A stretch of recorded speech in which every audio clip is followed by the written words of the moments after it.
Hey guys, all the products you see in this video can be found in the description down below. Hey guys, today we have the Scrubbing Bubbles drop-ins. I'll tell you my favorite thing about these in just a second, but first some things you need to know.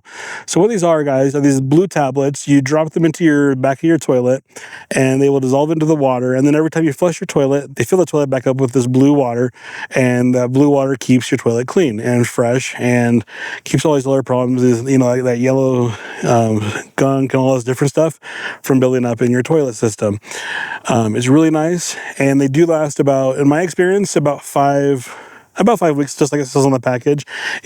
There's been a couple times where it's been about 4 weeks, but it depends on how often you flush the toilet, how long they've been dissolving in there, and such. So, guys, this product has 5 of them, so you have enough for pretty much like 5 or 6 months. And I just really like how well it keeps the toilet. It keeps it clean, keeps your house smelling good.